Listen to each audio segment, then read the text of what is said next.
when you start a company, especially like this e-commerce, I know you're just starting it, but a lot of friends of mine always start companies with the end in mind. And so even if they don't have an idea of like, hey, I want to sell this in X amount of time, they kind of structure the business in that way. So is that something that you're kind of thinking about now as you're about to launch this company? So yeah, you have PBT and OBT. So you have like process-based thinking and outcome-based thinking. A lot of successful entrepreneurs, I think there's some studies behind it, have said that they are normally outcome-based thinkers. So they essentially pick the outcome and work backwards from it, as opposed to working things out on the fly. As I've said, I would love to like have, give you some fancy answer and say, we've structured all this out. We haven't. A lot of it for an commerce product in particular. We are ecom, but we will be doing B2B as well through like a distribution network, vendor machine network, that sort of thing. But in terms of like an e-commerce product, I think you have to very much think on your feet and think on the fly. One of the biggest issues I see with like entrepreneurs, with business in general, is they've got a great idea. They spend loads of time thinking about it, loads of time planning it out, loads of time strategizing about it, but they never actually get round to do it. They have this entrepreneur mentality instead of entrepreneur mentality. I think we initially come up with the idea with this in like August. So within the space of a couple of months, we've strategized the idea. We've come up with all the branding, all the name, trademarked it. We've started recipe development. We'll be hitting shelves by, second week in January, we hope. So yeah, a lot of it is on the move. We have tentatively said this is our £100 million company. That's our goal over like the next 5 to 10 years, grow it to £100 million. Cool. That sounds exciting about the e-commerce. And I usually don't talk about e-commerce, but it's just fresh in my brain since my friend Josh, who was a podcast right before this one, buys e-commerce brands. And he Oh, specializes wow. more health and beauty and potentially even fitness. So typically he buys companies when they're at $400,000 annual revenue to 4 million. And yeah, so be a good connection. Maybe I'll connect you guys. Yeah, mate, if he wants to chuck us, 50, 100 million, to buy it, give him my number, man. There you go. Yeah, we'll talk down the road. That's exciting Yeah. though. I'm excited for that. So talk to me about run agency architecture. Yeah, so agency architecture is a bit of a passion project of mine. Big bugbear for me when there's so many info products at the moment. It seems to be the next gold rush. A few years ago, it was crypto, social media marketing agencies before that. Now it's info products.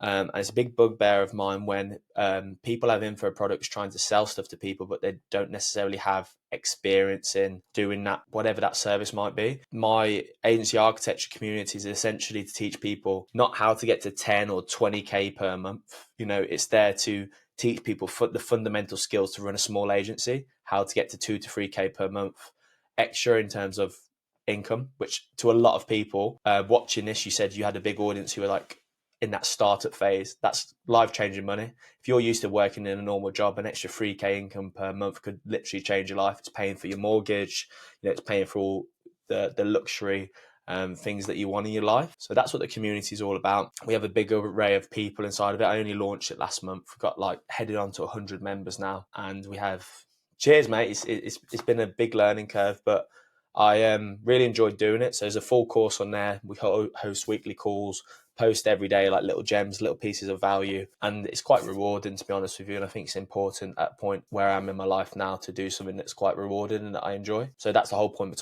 behind agency architecture. I love it. And then what's like the revenue that you typically do monthly or annual on your own agency? It varies, to be honest with you. And I try to avoid answering the question. And I was actually asked this on a podcast not too recently. And the reason is because I think, so many people say, I run a 100K per month agency. But like, what actually is that? Have you had 1 month of the year that's done 100K? And you think now you're running a 100K per month agency, or you're running a 6-figure agency, or are you consistently doing 100K every single month? My agency has fluctuated doing, low 5 figures to high 5 figures a month. But that doesn't necessarily mean that it's like a 6-figure agency, I suppose, month on month. We do 6 figures a year, of course. I think now, because the way the marketing agency model works, it's particularly hard to do more than 100K per month. And as an agency model, there will be people on here who might say differently. I think in terms of like the structure and the process for an agency and the competition out there, super, super hard to do that. Maybe 1 in 10 agencies might do more than that. And that's me being super direct with you and transparent. Too many people bullshit about the numbers that they're doing. And I think people just see straight through it, to be honest with you. I definitely see through it when I'm listening to podcasts. I think now we're actually looking to transition into more of like a growth partner model, which Break is that where down we're for going to me. be I don't know what that is. Yeah, so my agency has done very, very well in the past. You know, it's always we've always worked on great margins. We've, most importantly to me, delivered a great service to our customers. We have a ridiculously brilliant retention rate of customers. You know, a lot of agencies I see trying to charge customers 10, 15K at a time, but these customers only retain for like 3 months. We have like customers that we've been working with for like over 10K retainers for maybe 18 months now. Our retention is really, really good, but I've been thinking to myself recently, well, how can I scale the business from here? We've got a great product. How can I make more money from my current customers while still providing them with an amazing service? And so what we're actually going to be doing now is essentially delivering the marketing services, but then also delivering the sales and closing services, as well as all the little bits in between. So the idea being, you know, if I bring my customer, a new customer, let's say if they're currently getting 50 leads per month, if I can get them 100 leads per month, you could argue you're somewhat doubling their revenue.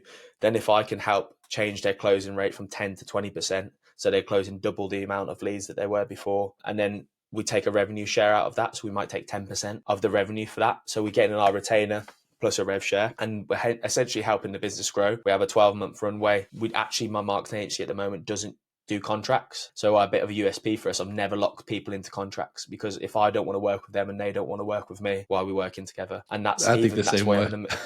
yeah, like that's why we've got such a good retention. So yeah, this model supports you need to basically have like a 12-month runway.